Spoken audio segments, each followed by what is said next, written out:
Fala galera, aqui é Marcelo Rainha, esse é mais um produto dos Jogos e Matemática e hoje eu tô aqui pra gente começar um novo produto. A gente vai fazer agora uma série de entrevistas com alguns professores, na verdade, que foram importantes pra mim. Você pode estar perguntando, mas Marcelo, por que eu tenho que fazer alguma coisa que é importante pra você? Porque o projeto é meu, beleza? Então, continuando por aí, eu vou entrevistar uma série de professores, os quais eu acho relativamente muito relevantes, não só para a história da matemática, mas para a história da análise de maneira geral no Brasil. E o primeiro deles é o professor Dinamérico. Bom, antes que todo mundo pense, porra, quem é Dinamérico? Dinamérico ele não é nada mais, nada menos do que um dos fundadores da pós-graduação da UF.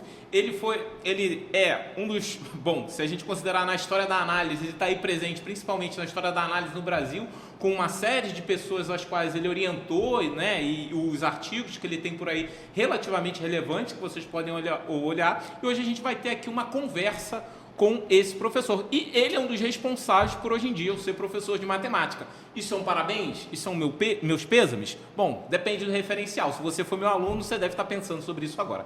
Bom, vamos falar agora com o professor Dinamérico. Professor, assim, eu sei que eu te apresentei, né, de forma um pouco engraçada, mas assim, eu queria que você falasse um pouquinho mais, a gente vai conversar de maneira geral sobre a história da UFRJ, ou seja, quando você entra na UFRJ, né, e talvez até, por que você decidiu fazer matemática? Eu acho que talvez esse seja uma primeira pergunta norteadora do início dessa nossa conversa. Então, por que... Antes de mais nada, eu queria agradecer a oportunidade de participar desse momento aqui com vocês. Muito obrigado mesmo pela oportunidade. Bom, eu, na verdade, eu gostaria de ter estudado na parte letras. Eu gostaria de ter estudado linguística, basicamente. Que tem muito a ver com matemática. Tem. Mas, então, eu sempre gostei muito de estudar português. Meu pai era professor de português também, e desde criança sempre gostei muito de português, mas no final, quando eu tinha uns 16 ou 15 anos, eu não me lembro, eu tive uma professora de matemática no Colégio Pedro II, onde eu estudei, né?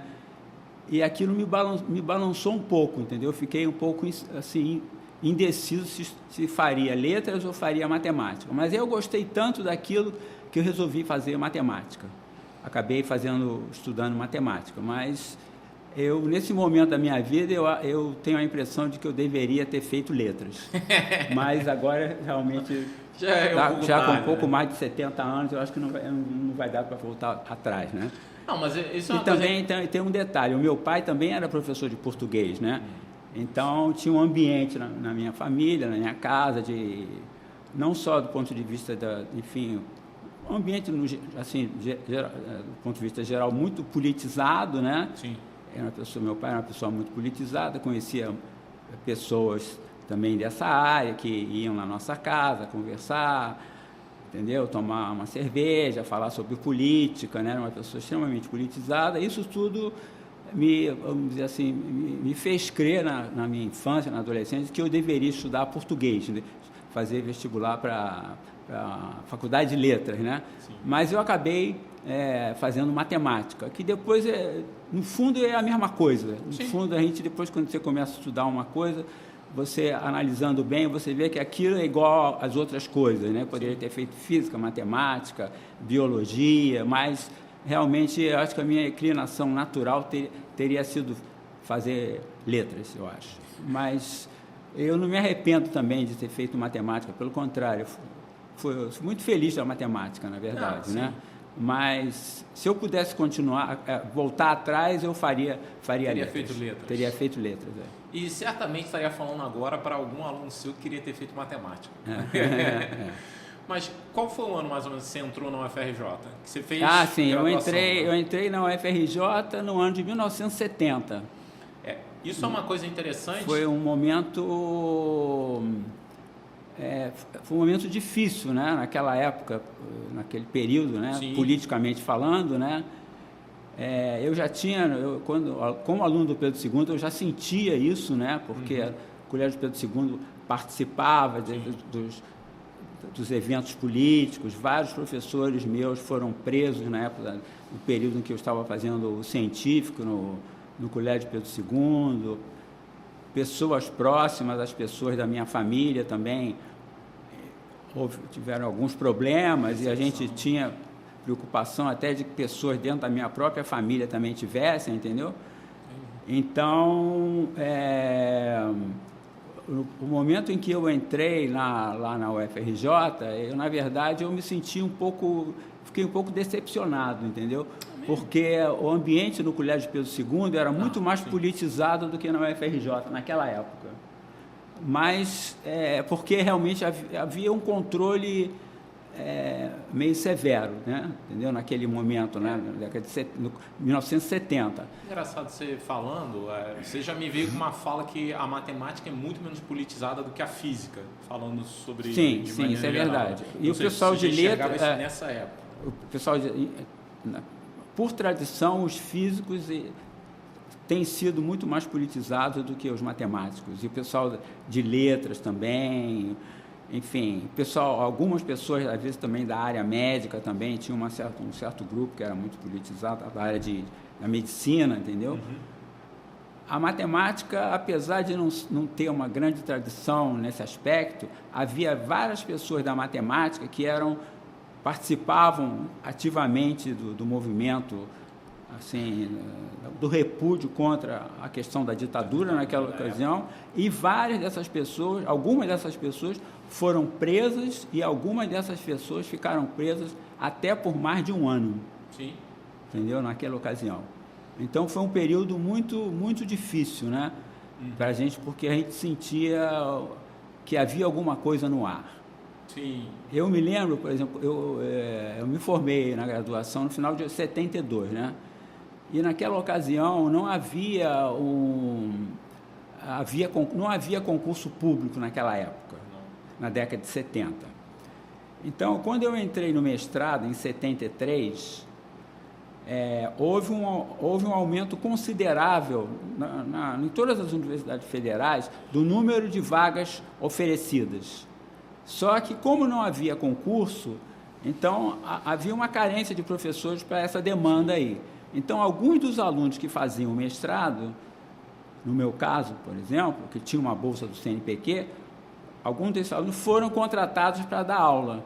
Então, nós tínhamos uma bolsa de auxiliar de pesquisa, que a FINEP que bancava isso, para poder permitir que esses alunos jovens, né, pudessem dar aulas, né? Eu comecei dando aula de cálculo, eu me lembro, em agosto de 1973, foi a primeira vez que eu dei aula, tem mais de quase 52 anos, né? Outro dia, né?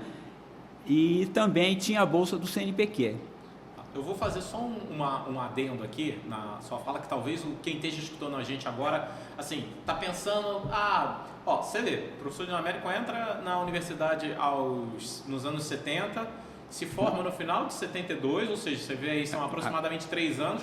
Hoje em dia, você licenciando, está cursando 5 anos aí, correto? Ele terminou o bacharelado, era só o bacharelado, basicamente, correto? Eu fiz só o bacharelado, foram 3 anos. Em 3 anos.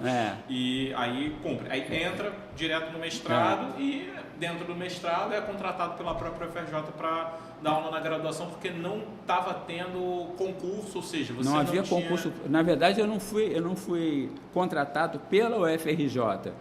Eu fui contratado pela FINEP, com uma bolsa que se chamava Bolsa de Auxiliar de Pesquisa, que permitiria que havia um convênio entre a UFRJ e a FINEP, de modo que essas pessoas que tinham essa bolsa poderiam dar aula na graduação. Então, tem um grupo de pessoas da minha geração, não eram muitas pessoas naquela época, né? Que começou a dar aula muito jovem. A primeira vez que eu dei aula na graduação, eu tinha 21 anos. Eu era mais ou menos da idade quase dos alunos, porque naquela época os alunos entravam na UFRJ, na universidade, um pouco mais tarde. Então, era comum entrar um aluno regular que tivesse 20 anos, por exemplo, ou 21 anos ou 22 anos. Então, o primeiro dia que eu dei aula, eu não me esqueço, até hoje. Foi uma coisa muito, assim, engraçada agora, mas naquele momento foi bastante diferente, porque a gente ia dar aula de cálculo, as turmas eram 120 alunos, porque havia poucos professores disponíveis, a gente ficava num anfiteatro assim imenso, e aí eu entrei para dar aula, tinha um professor que era o coordenador desses jovens, né, que tinha outro nem tão jovem, mas ele coordenava, que se chama Roberto Ribeiro Baldino, que é vivo até hoje.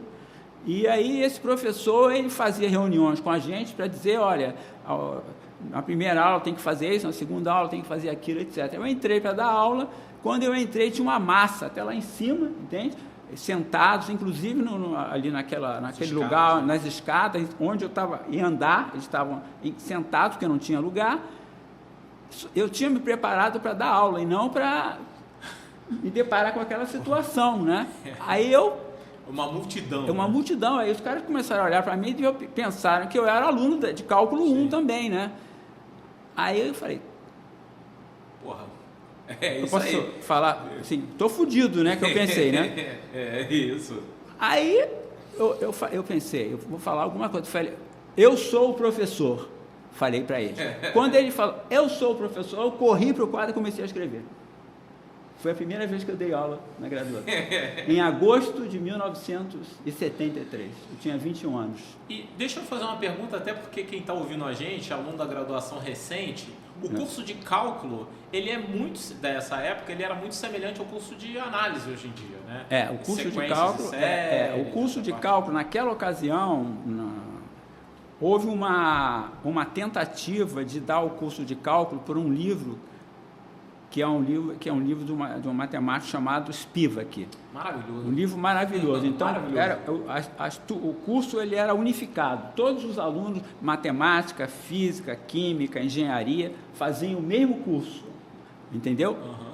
Todos os alunos, naquela ocasião, quando nós começamos a dar aula,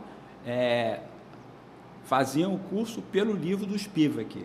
E nós fomos preparados para essa experiência. Nós, no caso, os professores, né?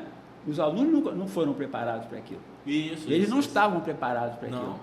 Entendeu? Então, o que aconteceu foi que essa experiência ela durou mais ou menos uns 3 anos, mas pouquíssimos alunos eram aprovados. Então, nós tivemos que acabar desistindo dessa experiência, porque os alunos havia uma lacuna entre o nível que eles tinham quando chegavam ali e o nível do livro, entendeu? Era uma coisa, teoricamente era uma coisa muito boa, mas na prática não funcionou.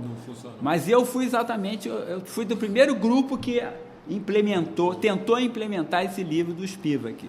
E, mais uma vez, o professor Jânio Américo, ele fez o curso dele lá de cálculo, sendo o curso de análise hoje em dia. Sim. O curso de cálculo que eles estavam tentando implementar era com o Spivak. Você, meu aluno de cálculo, que tentou fazer esse período aí, eu dei a lista de exercícios do Spivak como desafio, professor. Eu dava uma lista, e aí eu falei, não, vamos ver o Spivak aqui como desafio. E era só chorar e ranger de dentes com a lista do Spivak, que era complicado. É difícil. Mas, continuando um pouco dessa trajetória do mestrado e também do doutorado... Sim. Você teve... A UFRJ, ela recebeu muitos pesquisadores internacionais em visita ao Brasil. Você teve contato com esse público, né? Digamos assim, com esses professores. Mas, depois do doutorado, no doutorado, como é que foi essa digamos assim, interação? Porque, assim, tem umas pessoas, gente, que o professor Jânio Américo teve aula, que eu só ouvi falar em livro. Eu só entendi quem eram esses caras muito tempo depois, assim, eu fui pesquisar um pouco sobre a história da matemática. Então a gente vai falar um pouquinho sobre esse grupo de pessoas ainda até na sua juventude, na parte da sua formação, né? Até para entender o quanto isso foi importante na sua formação também. Sim. Marcelo, talvez fosse interessante falar um pouco de como foi criado, por que e como foi criado o curso de pós-graduação em matemática na UFRJ. O que acontece, vamos botar assim, em 1938, por exemplo. Em 1988, na turma de engenharia, do curso de engenharia da UFRJ, que não era o UFRJ, era a Universidade do Brasil naquela época, entraram 3 alunos que tiveram uma importância fundamental na história da matemática do Brasil e também, muito mais do que isso ainda, que foram o Maurício Peixoto, A Marília, cujo sobrenome eu esqueci, mas ela acabou se casando com o Maurício Peixoto, e o Leopoldo Narbin. Essas pessoas, muito interessante, essas pessoas, elas entraram para fazer, fizeram graduação em engenharia, não em matemática. Os três fizeram graduação em engenharia. Eles entraram, se não me engano, no ano de 1938 para estudar engenharia na Universidade do Brasil. E eles eram muito amigos, porque eles tinham, na verdade, apesar de eles terem feito vestibular para engenharia, naquela turma, eles, imediatamente, logo depois que eles entraram, já ficou claro para eles que eles queriam estudar matemática. Apesar de estarem... Então, eles se formaram em engenharia e para eles, muito rapidamente, em 1940, eles já tinham claro que eles não queriam trabalhar com engenharia, queriam trabalhar com matemática. Entende? Então, eles começaram a fazer seminários entre eles, etc. E a questão que se colocava naquela época era que não havia quer dizer, eles interagiam, faziam seminários, mas não havia uma coisa de cunho institucional. Sim, não. Entendeu? Então, eles começaram a trabalhar, entendeu? O Leopoldo tinha uma inclinação mais analítica, vamos dizer assim, o Maurício e a Marília, eles trabalhavam mais com equações diferenciais, com sistemas dinâmicos, etc. E aí as coisas foram evoluindo de tal maneira que, vamos dizer, no final da década de 40, eles perceberam que tinha que haver uma instituição no Rio de Janeiro onde houvesse, de uma maneira assim, institucional, a pesquisa. Aí então, vem o INPA, né? Aí eles começaram a se empenhar no sentido de que se fosse possível viabilizar a criação de uma instituição com essas características. Sim. O que aconteceu realmente. Então, o Leopoldo e o Maurício foram os dois grandes idealizadores e criadores do INPA, entendeu? O Instituto de Matemática Pura e Aplicada, que já existe foi criado, acho que em 1952 ou 53. Sim. Entendeu? Tem mais de 70 anos, né? Bom, então, e aí começou a pós-graduação do INPA, né? Mestrado e doutorado. Ocorre que, a partir de um certo momento, esse grupo, a Marília, eu acredito, eu não sei se ela chegou a trabalhar, eu acho que não, no INPA, eu acho que não. Mas o Leopoldo e o Maurício, o Leopoldo Narbin, trabalhavam foram criadores do INPA, essas duas pessoas. Os principais criadores foram Leopoldo Narbin e Maurício Peixoto. Então, eles começaram a atuar ali, e aí o que aconteceu foi que, num certo momento, houve uma certa dificuldade de interação, vamos dizer assim. Isso já com o INPA criado. O INPA criado, exatamente. Então, o que aconteceu? O Leopoldo, percebendo isso, ele sentiu que ele tinha que sair dali, né, e abrir um espaço onde pudesse trabalhar de uma maneira, vamos dizer, que ele se sentisse mais confortável, né? Então, o que aconteceu foi que, em 1972, foi reaberto. Quer dizer, esse grupo, já tinha um grupo, né, de pessoas que tinham estudado no INPA, entendeu? Com essas pessoas. Né? Porque o seu orientador foi o Leopoldo. Mas o Leopoldo já estava na UFRJ. Tá. Entendeu? Aí eles começaram a se movimentar no sentido de criar uma pós-graduação de matemática da UFRJ. Só que o Instituto de Matemática da UFRJ, ele só foi criado, acho que em 1967 ou 68. Então, foi criado o Instituto de Matemática da UFRJ e aí já tinha um ambiente natural para ter uma pós-graduação.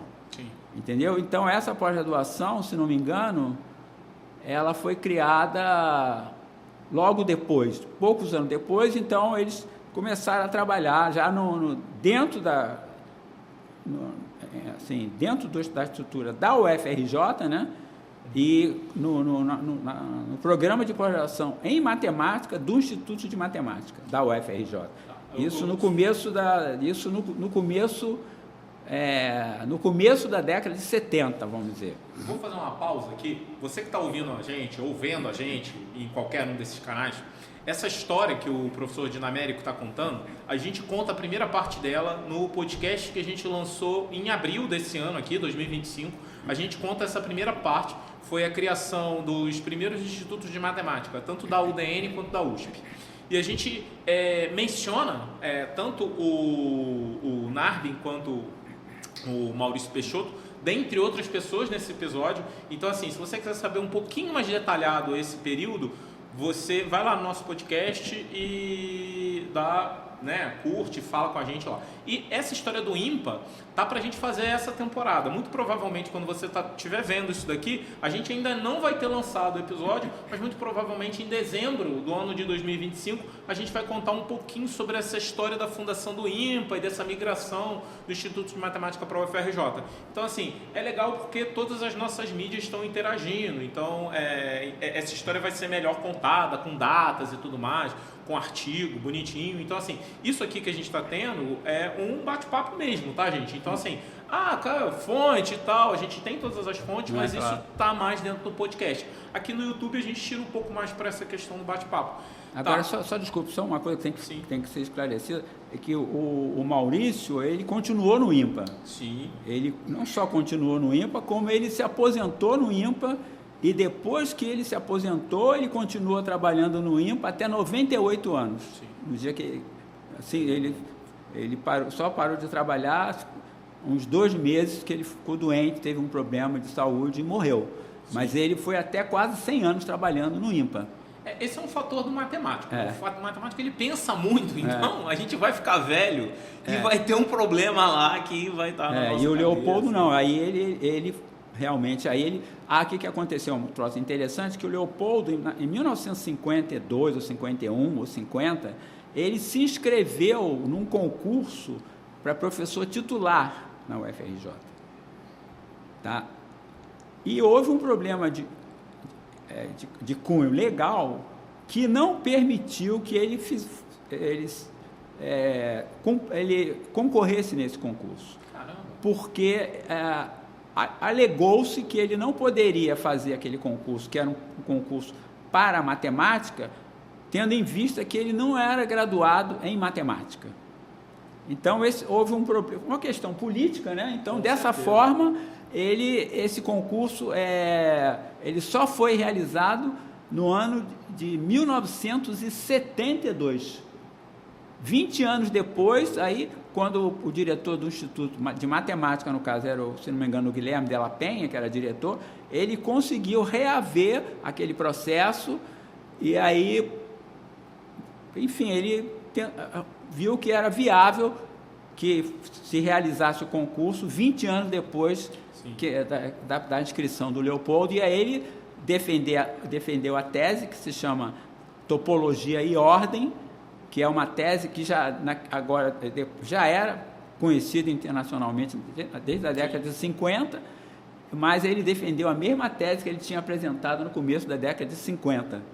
E assim ele se tornou professor titular do Instituto de Matemática da UFRJ. Né? E aí ele se debruçou, então, nessa implementação do programa de pós-graduação do Instituto de Matemática. E aí é importante observar também que havia uma outra pessoa também que teve uma certa ligação com o Leopoldo, que se chamou Luiz Adalto da Justa Medeiros, que ele também foi um dos criadores desse programa de pós-graduação em matemática, do Instituto de Matemática da UFRJ. Entendeu? Quer dizer, na verdade, o programa de pós-graduação da UFRJ de matemática, no início, ele era muito focado na área de análise. Por quê? Porque as pessoas que o criaram eram pessoas da área de análise, entendeu? Então, mas depois a coisa, é claro que houve se não me engano, diversificou, cresceu muito, agora é um programa enorme, etc, etc. Existe uma vocação, né? Isso é muito interessante nos anos 70, que parece que existia uma vocação da UFRJ para análise. Eu acho que todo analista, eu vou falar todo, tá? Vou ser ambicioso aqui. Todo analista no Brasil deve ter estudado com alguém que se formou na UFRJ, assim, doutorado. O professor Luiz Adalto, a gente vai falar do Luiz Adalto no próximo episódio, quando a gente for falar do Fred, com o professor Fred, que foi aluno dele, junto com o professor Gladson. Mas assim, ele era uma pessoa muito voltada para equações diferenciais parciais de maneira geral. Teve um contato muito bacana com o... Aí ganhou a medalha Fields, esqueci o nome dele, da França. Qual é o nome dele mesmo? O Pierre Jacques-Louis Lyon. O Jacques-Louis Lyon. Então assim, ele teve uma carreira muito legal na França. Em compensação, o Narbin foi muito para os Estados Unidos também. Não, né, na verdade, o Narbin ele tinha uma posição em Rochester. Uma posição na universidade. Então ele todo ano ele ia 3 meses e ficava nos Estados Unidos. Entendeu? Tinha essa rotina dessa posição que ele tinha. Para você ver o tamanho do cara, né? Assim, ele tinha uma posição que ele todo ano ia lá, passava 3 meses na universidade, dando um curso, publicando, trabalhando com a galera. E orientava alunos de doutorado lá, né? Uma pergunta, muita gente aqui do Brasil, nessa área de análise, no período que o Narbin estava na UFRJ, fez esse intercâmbio de ir para os Estados Unidos e fazer... Havia essa, essa aproximação forte? Havia. O Leopoldo, ele orientou alguns alunos no IMPA, né, em doutorado, e depois que ele foi para a UFRJ, ele continuava orientando, aí não orientava mais no INPE, ele orientava na UFRJ, orientava em Rochester e orientava às vezes na USP, eu acho que tem um aluno ou 2 na USP, eu me lembro, o Aragona, ele orientou na USP, e às vezes orientava em outra instituição, entendeu? Então, ele orientou, acho que cerca de 20 alunos de doutorado em algumas instituições. Entendi. Mas esse período de 70 até 84, se não me engano, que foi quando ele se aposentou, se não me engano, 84, ele ficou, assim, a sua principal instituição, a instituição a qual ele mais se dedicou foi o Instituto de Matemática da UFRJ. Mas ele conhecia pessoas, por exemplo, ele lá por exemplo, na década de 70, o Leopoldo ele conhecia muita gente. Então, por exemplo, o Laurent Schwartz, ele foi professor visitante.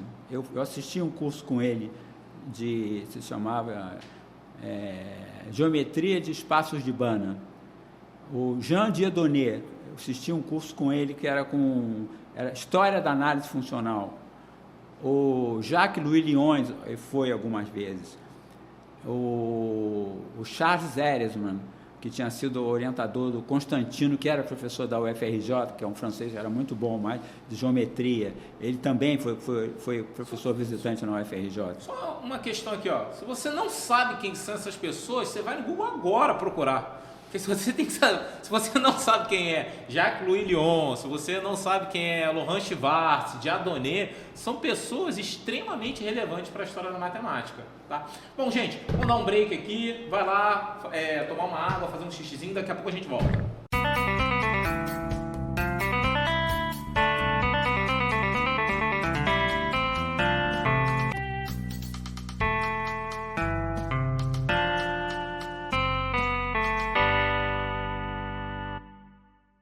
Bom, galera, voltamos aqui, né, pra gente continuar esse bate-papo com o professor Jean Américo, mas antes eu quero lembrar você de seguir nas nossas redes sociais o @Jogos e Matemática, você vai ver aí embaixo, né, o login, se você puder clicar, ou no primeiro comentário fixado do YouTube, clica lá, curte a gente no Instagram que ajuda a gente a crescer. Outra coisa, dá uma curtida nesse episódio, não deixa, eu sei que você está gostando dele, eu sei que você está curtindo esse papo com o professor Jean Américo, então deixa o seu ok e também não deixe de seguir a gente no Spotify e no seu agregador de podcast favorito e nos classificar com 5 estrelinhas. Bom, mas vamos continuar esse bate-papo, né, professor? A gente começou a falar sobre esses monstros da matemática que passaram pelo UFRJ. Então, assim, você pode falar um pouquinho sobre essa experiência, sobre as pessoas, como é que eles eram e como foi conviver com essas pessoas? É um prazer para mim.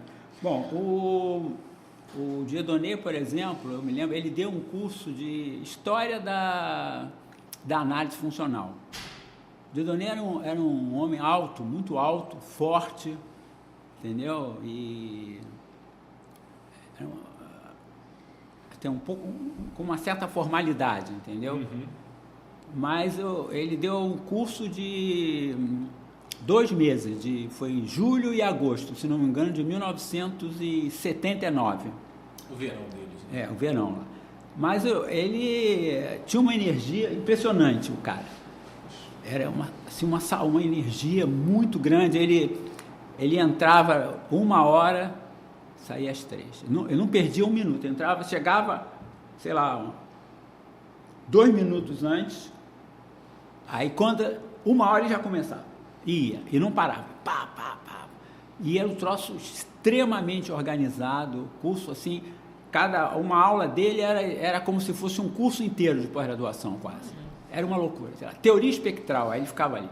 E ele conhecia coisas assim, de história, fatos assim, peculiares, né? Que eu nunca vi uma pessoa assim. Então, por exemplo, uma vez ele contou que tinha um artigo famoso do Fredholm, que é um teorema famoso. Ele tem a teoria de Fredholm, de teoria espectral, né? E ele submeteu para uma revista muito famosa que se chama Acta Matemática.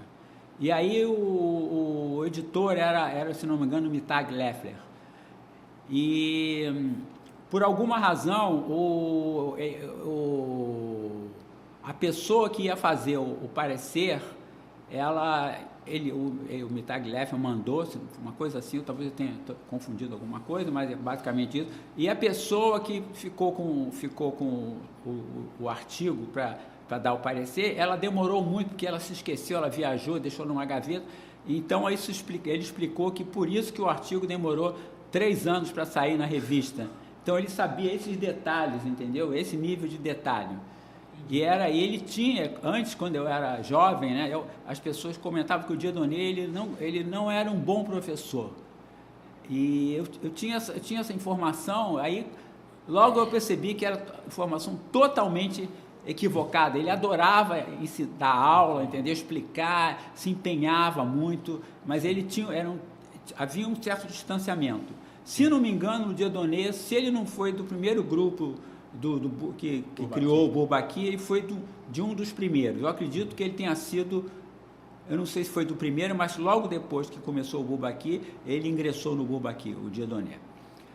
O Laurence Varse, ele deu um curso de geometria dos espaços de Banach, né?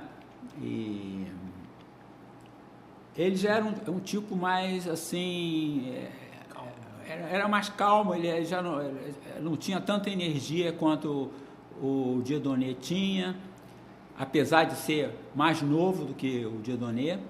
Eu acho que o Laurence Varse ele era 10 anos mais novo do que o Dieudonné. Mas o curso dele era muito interessante porque ele falava não só sobre matemática, mas sobre qualquer outra coisa, entendeu? Ele tinha uma cultura assim muito ampla, não que o Dieudonné não tivesse, que ele também tinha, mas ele falava sobre várias coisas, entendeu? Aí intercalava coisas históricas, coisas assim peculiares sobre pessoas com as quais ele tinha convivido. Era uma coisa muito interessante também, esse aspecto deles. Mas uma coisa que me impressionou muito foi a seriedade com que eles levavam aquela atividade, entendeu? Eles chegavam no horário, ficavam 2 horas, não eram pessoas jovens, eram pessoas quase da idade que eu tenho hoje, entendeu? E faziam aquilo com uma dedicação e um interesse assim, muito genuíno. Você via que a pessoa estava gostando de fazer aquilo, se empenhavam muito, a tal ponto que depois que eles deram o curso, cada um dos dois escreveu um livro sobre aquele curso. Escreveram um livro. Mais ou menos em que ano? E um deles foi em 1979 e o outro em 1980. Em 2 meses, mas um troço assim muito interessante. Eles, enfim, e tinham o Laurence Varse tinha parentes na família dele que também eram que eram matemáticos também. Que a mulher dele, que era Maria Helene Schwartz, ela era também na família dela e na família dele. Então ele contava, às vezes, quando ele era criança, histórias dos aniversários, o que esses parentes mais velhos falavam para as crianças, perguntavam, você já conhece, perguntavam coisas de matemática para os sobrinhos ou para os netos, coisas desse tipo, assim, que é peculiar. Ele contava essas coisas no meio da aula, entendeu? Era um negócio assim, foi uma experiência muito interessante. Houve outras pessoas, por exemplo, também um cara excepcional que foi visitante lá, um outro, Pierre Lelong, que era um cara de várias variáveis complexas, que era muito bom. O Jacques-Louis Lyons foi visitante, que é excepcional, que inclusive Jacques-Louis Lyons, se não me engano, foi aluno de doutorado, não me engano, não tenho certeza, foi aluno de doutorado do Laurent Schwartz, Jacques-Louis Lyons.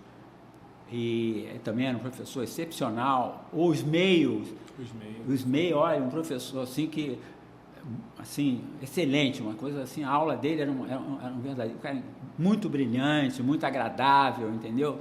O que aconteceu também nesse ínter, a partir das coisas foram caminhando, o Instituto ele foi investindo em várias áreas, em todas as áreas importantes, entendeu? Sim. Então, nesse momento, tem todas as grandes áreas, as áreas nobres da matemática, tem grupos de pesquisa no Instituto de Matemática, entendeu? Então, ele cresceu, houve uma diversificação e mantendo a qualidade, entendeu? Então, isso foi uma coisa muito importante, que várias gerações de pessoas se empenharam para que elas pudessem ser implementadas, entendeu? Sim. Então, isso é uma coisa, se você olhar agora, tem grupos de pesquisa em geometria algébrica, em sistemas dinâmicos, enfim... a vocação de EDP sempre... EDP, análise, EDP, entendeu? O pessoal de teoria de probabilidades... Enfim, é um grupo, uma gama muito grande de áreas, as grandes áreas da matemática, que tem grupos ali dentro, grupos de pesquisa que realmente são fortes. Tem pessoas realmente que fazem uma pesquisa de alto nível. Tá, deixa eu fazer uma pergunta. Você terminou o doutorado em que ano? 1980. 80, você vê. Então, você era aluno de doutorado quando essas duas pessoas estavam ali fazendo. Então, isso foi bem interessante. A sua tese de doutorado foi ainda na área de análise? Sim. Né? E foi em 80, que eu defendi em 80. Isso. E você se manteve... É porque depois você foi para a UF, né? Até vamos entender um pouquinho essa mudança para a UF, mas você vai para a UF em que ano aproximadamente? 94. Então, terminou o doutorado em 80 e fica esses 14 anos como professor da UFRJ ainda. Então, eu queria entender um pouco sobre essa sua experiência nesses 14 anos como professor da UFRJ, entendendo a pesquisa ali, até eu acho que teve alguns momentos engraçados que você falou que... Eu acho que o Narbin foi chefe do departamento, né? E as reuniões duravam 1 hora no relógio. De repente... Na verdade, era eu que era o chefe. O que acontece é que, como as pessoas no meu departamento, elas não gostavam de perder tempo, as reuniões eram... Só uma observação. O Dinamérico era chefe de departamento, onde o Adalto e o Narbin eram professores. O Luiz Adalto era do outro departamento. Era de outro departamento? Mas o Narbin era de lá, o Barroso, né? Era o Narbin, o Barroso, o Zapata, o Silvio Machado, eram Cláudio, pessoas... Storage, eram pessoas de muito nome na matemática na época. Mas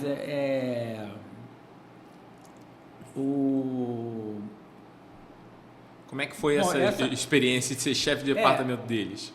O que acontecia é que essas pessoas eram muito profissionais, entendeu? Elas tinham uma agenda muito rígida. Elas eram muito rígidas com elas próprias, entendeu? Então, o único horário que eles aceitavam fazer a reunião era na hora do almoço, para acabar rápido. Entende? Porque eles ficavam irritados com a reunião, eles não queriam a reunião. Então, mas, por outro lado, do ponto de vista, eles não eram, vamos dizer assim... Era objetivo. Né? Eles não eram pessoas, vamos dizer, do ponto de vista pessoal, muito, assim... não havia, vamos dizer assim, uma grande amizade entre essas pessoas, vamos dizer assim, entre algumas dessas pessoas, entendeu? Então, o que aconteceu foi que tinha um professor que era muito bom, é vivo até hoje, que se chama Guido Ivan Zapata, que foi aluno do Leopoldo, ele defendeu no IMPA, na década de 70. Ele agora eu acho que tem 84 anos, 84 anos, por aí, 83, 84 anos.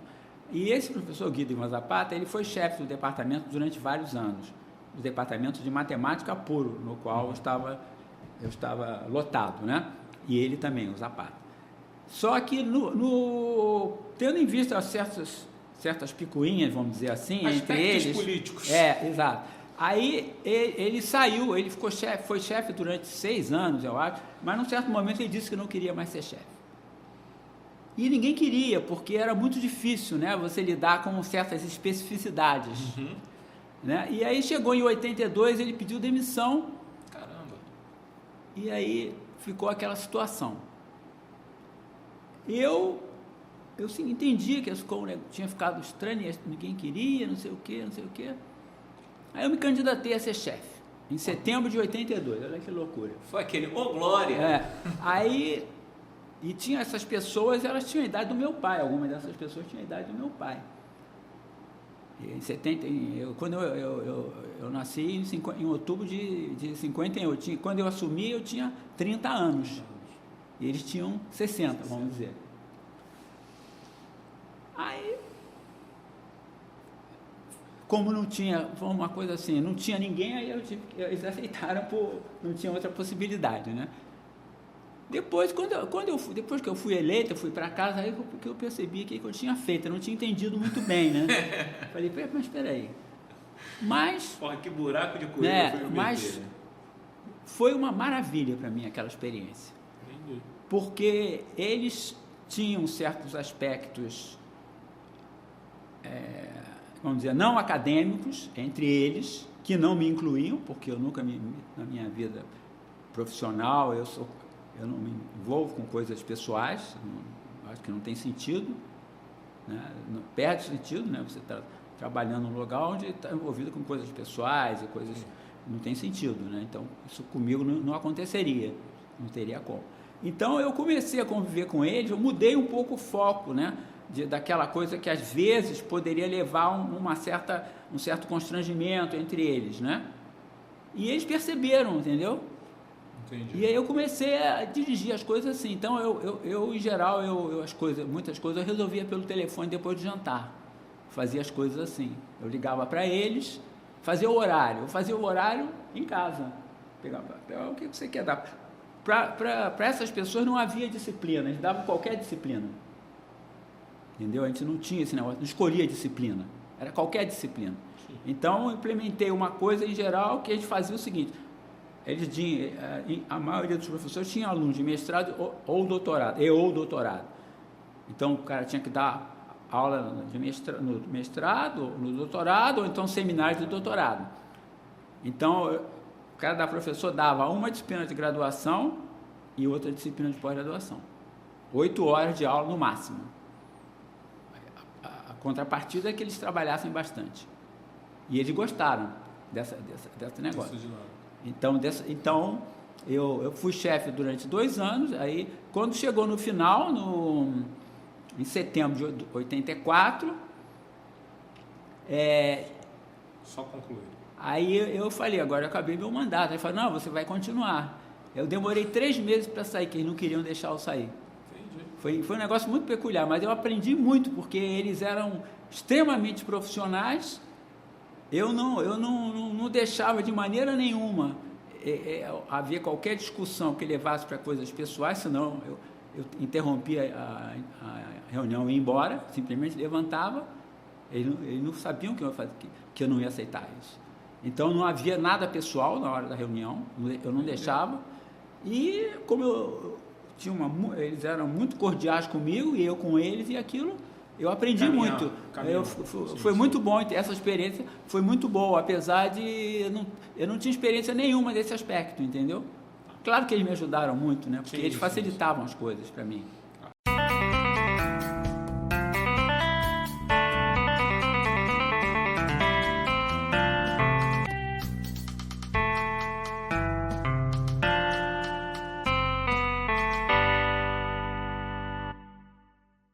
Então, voltamos aqui para a gente conversar um pouco, continuar essa conversa com o professor Dinamérico, né, para ir para o nosso, digamos assim, último bloco dessa conversa.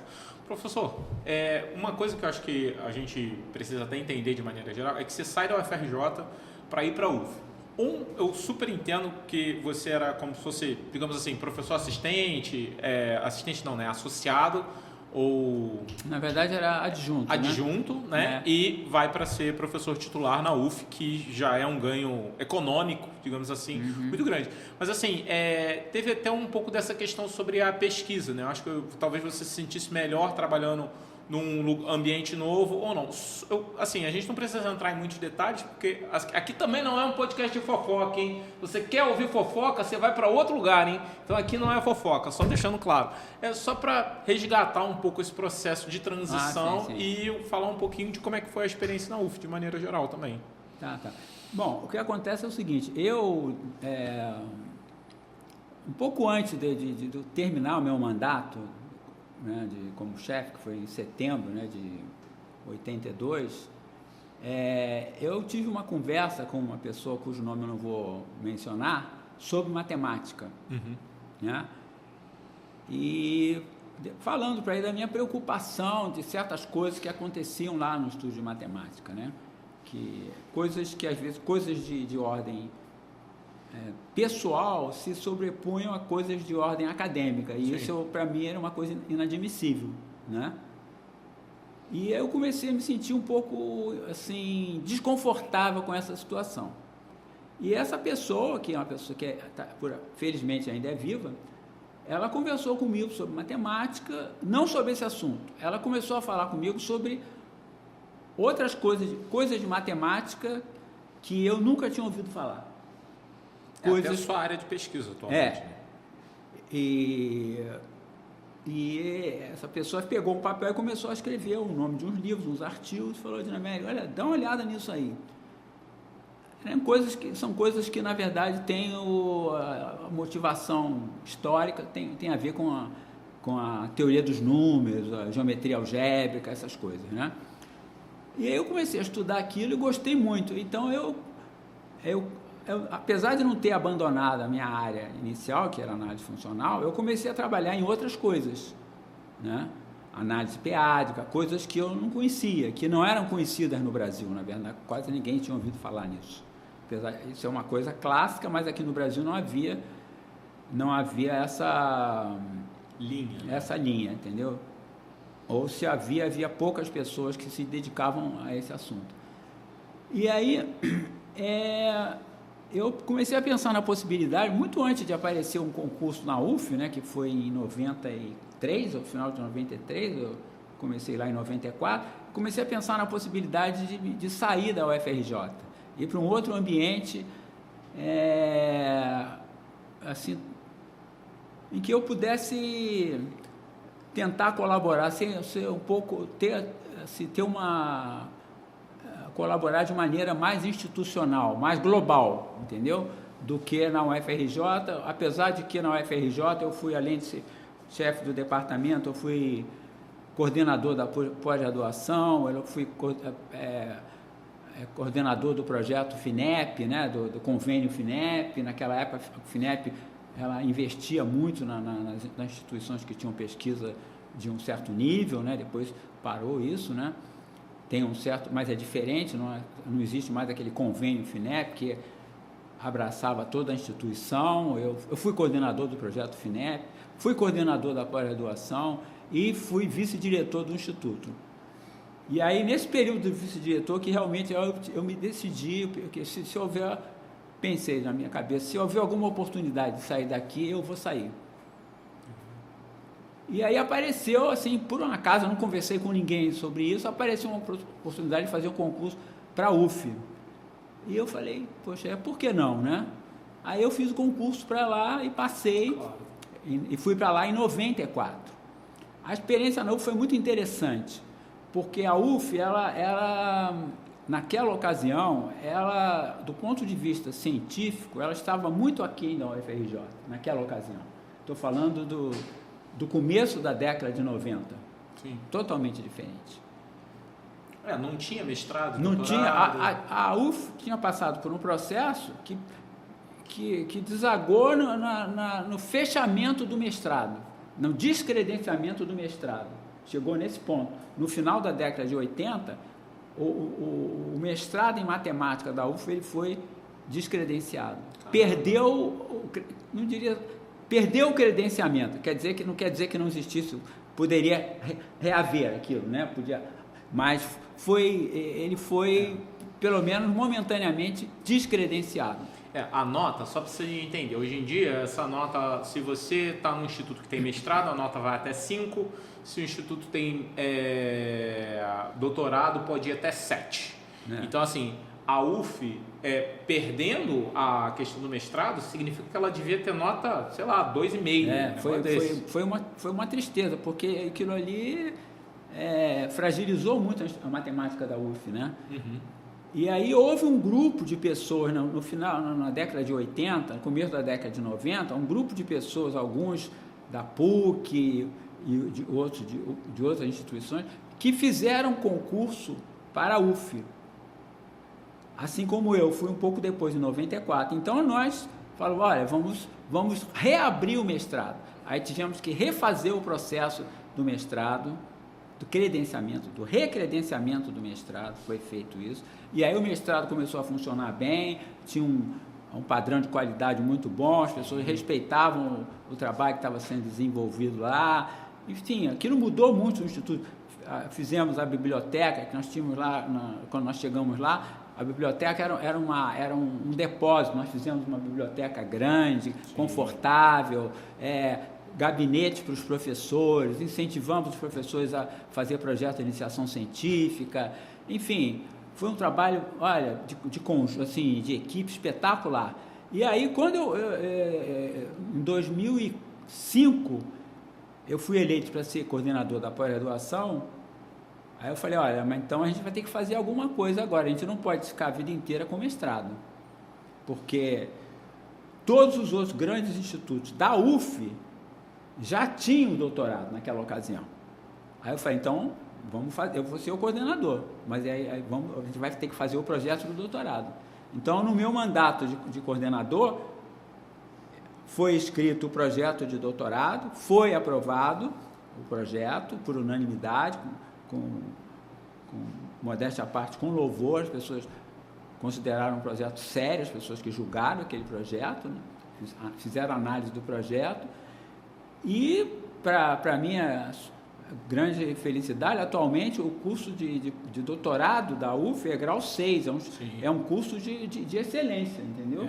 Então, isso foi um trabalho assim, que exigiu muito esforço de um número não muito pequeno de pessoas, que desagou com a criação do doutorado naquela ocasião. Agora ainda está num nível bem melhor ainda, voando, entendeu? Tá voando. Então, realmente, para mim, eu ter ido para a UF foi uma oportunidade única, porque eu trabalhava com todas as pessoas, de todos os departamentos. Eu conversava com todas as pessoas sobre qualquer assunto, coisas que não tinham nada a ver com a pós-graduação. Eu participava, conversava, a gente ia para o bar, bebia, quase toda semana bebia.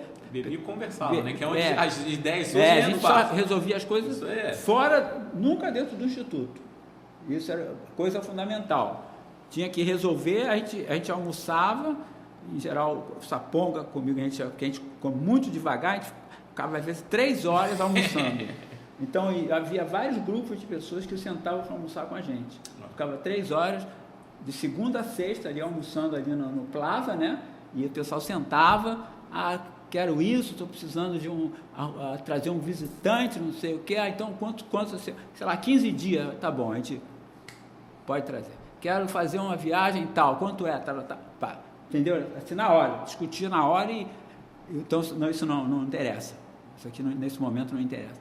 Então, isso foi uma experiência espetacular, entendeu? Porque convivi com praticamente todos os professores ali, um número enorme de professores, pessoas com as quais eu assim, conhecia só vagamente, né?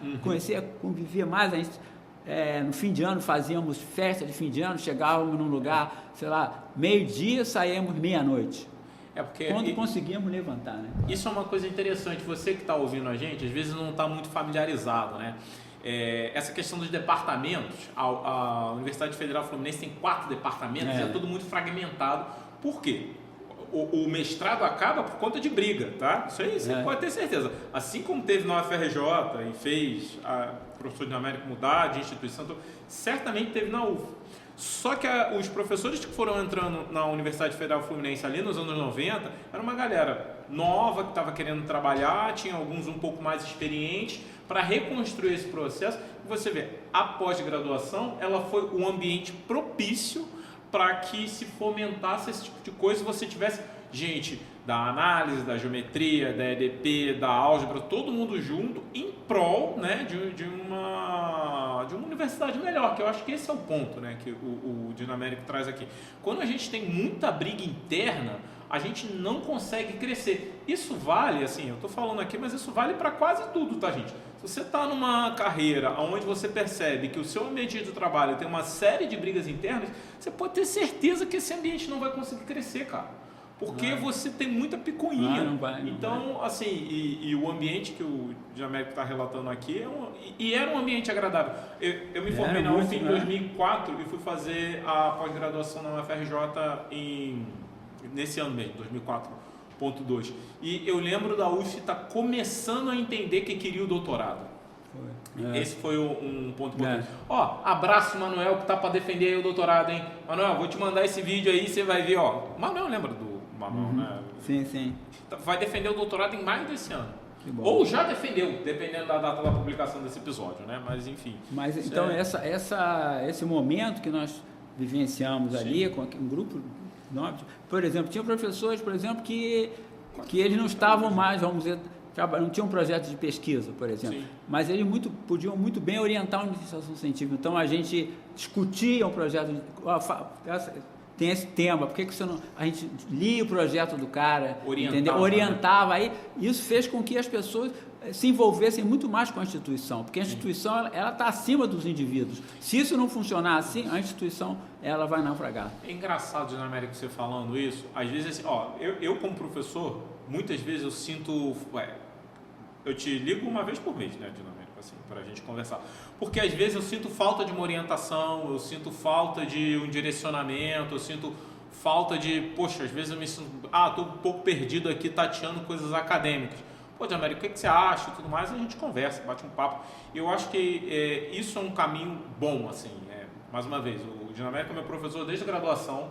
Como eu disse aqui no início do episódio, eu fiz matemática, bem ou mal, por conta dele. E assim, eu acabo voltando a ele porque era uma pessoa que eu tinha abertura para conversar. E aí, fica para você, aluno aí de modo geral também, se você tem abertura para conversar com um professor, para uma questão de orientação e manter esse diálogo até por muito tempo. Mais uma vez, olha gente, eu estou com 42 anos. Eu conheci o Dinamérico, eu tinha 21. Acredito, professor? Foi curso de álgebra linear, por um acaso. E foi um diálogo que a gente foi crescendo. Mais uma vez, antes a gente tinha muito... Eu tocava em ovos, vou falar sobre mim, eu tocava em ovos quando eu ia conversar estou conversando com o professor, é diferente. Aí depois do mestrado, doutorado, até o dia que, a gente vai sair para comer um bolo, vamos tomar uma cerveja em algum lugar, aí as coisas vai trocando. Mas eu acho que é muito legal ouvir sobre a sua trajetória, professor, tanto acadêmica como ela se mescla com a história da análise de maneira geral. Isso é muito bacana. Teve aulas assim com pessoas que são incríveis e assim, certamente isso influenciou muito na sua própria dinâmica de aula.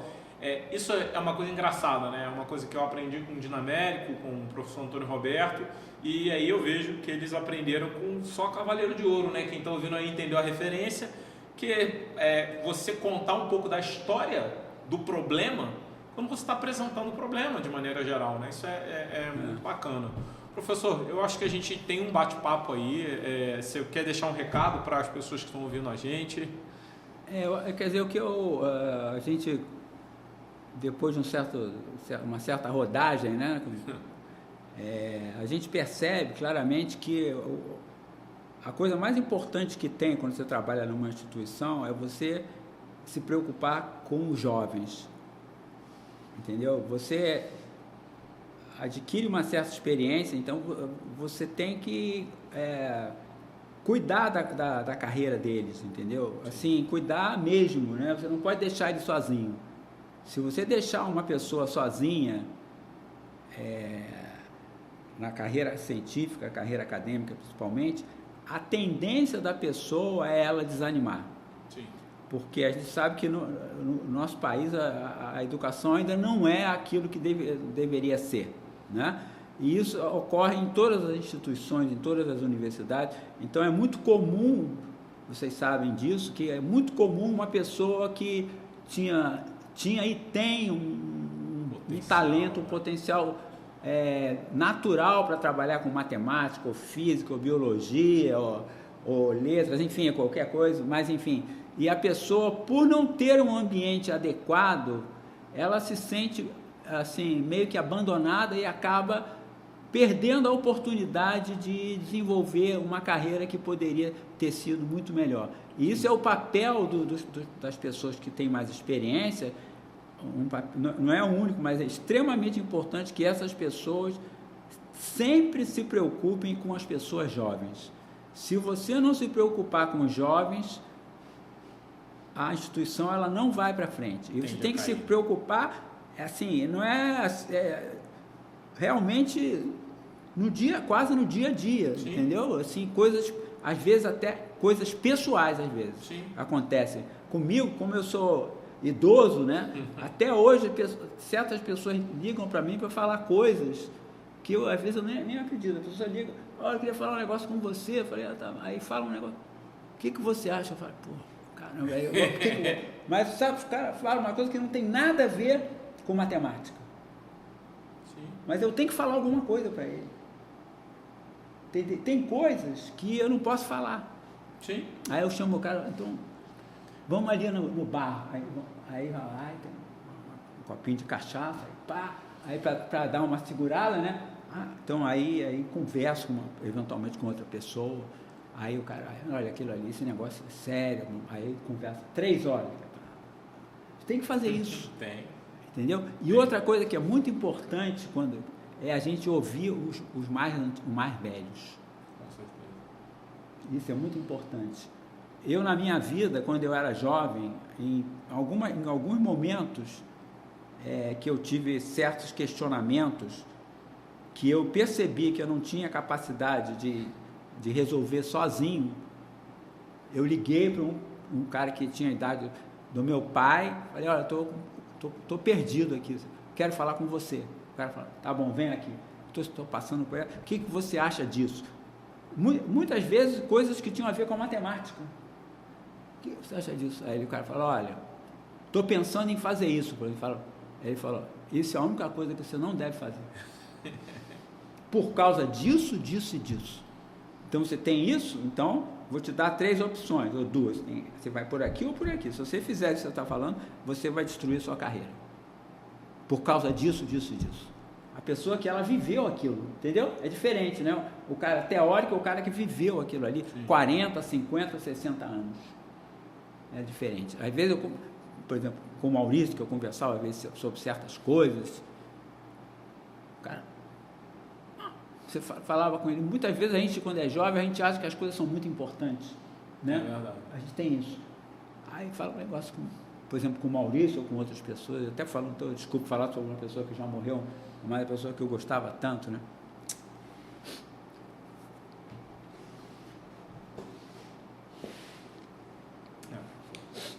Aí, o Maurício Peixoto. Aí falava um negócio para ele, aí ele respondia, mas vem cá, Dinamérica, qual é a importância disso? Entende? Pô, que merda, né? Aí, entendeu? Entendi. Não, eu já tive essas conversas com você. A gente tem que ter essa pessoa, entendeu? É importante, tem que ter, porque isso faz uma falta, entendeu? Então eu tive, enfim, outras pessoas também que todos vocês tiveram pessoas que ajudaram vocês num certo momento da vida. A gente tem que ter, não é vergonha você, nem constrangimento, você está está em dúvida sobre certo, você, será que você podia, o que você acha disso? Não, o cara já passou aquilo 50 vezes, aquela mesma coisa, vai dizer, não, isso é besteira, não tem importância, aqui semana que vem você esqueceu. Então, mas realmente a questão do jovem na universidade é fundamental. Quando ele chega, ele tem que sentar, olha, temos isso, é assim, o departamento é isso. Se o cara estiver meio perdido, quero fazer, vou para algum lugar, esse lugar não é bom, vou tentar, vou ligar para o cara, aí eu ligo, tem uma pessoa aqui dessa área, será que a gente pode mandar ele para você? O cara pode mandar. Aí vai, aí funciona. Mas tem que fazer esse papel, não é só ficar, entendeu? Tem outras coisas que são importantes para a vida, não é só a matemática ou a física ou a química, é um troço mais, é uma coisa muito grande, né? Isso é muito grande. O papel de direcionar. É muito... Gente, então, bom, fica aí com esse papel e esse recado para você que está ouvindo a gente. Espero que você tenha gostado deste episódio. Mais uma vez, este é o primeiro episódio de uma série de episódios. Pode falar, Dino. Eu queria agradecer a atenção de vocês, a amabilidade de terem me convidado para falar com vocês aqui. Foi um prazer e uma honra conhecer vocês. Eu não conhecia tão bem, mas ele eu conheço há muitos anos. Muito obrigado, né, pela oportunidade. Prazer. Tá? Nada. Mais uma vez, esse é o primeiro episódio de uma série. Espero que você tenha gostado. Bom, eu não vou falar para seguir o Dinamérico em rede social, porque o Dinamérico não tem nem celular. Mas tirando esse detalhe, então, assim, se encontrar ele por aí, Laranjeira, você fala assim, tive no podcast Marcelo aí, tá? Manda um abraço para todo mundo aí, beleza? Um abraço, gente, e até o próximo episódio.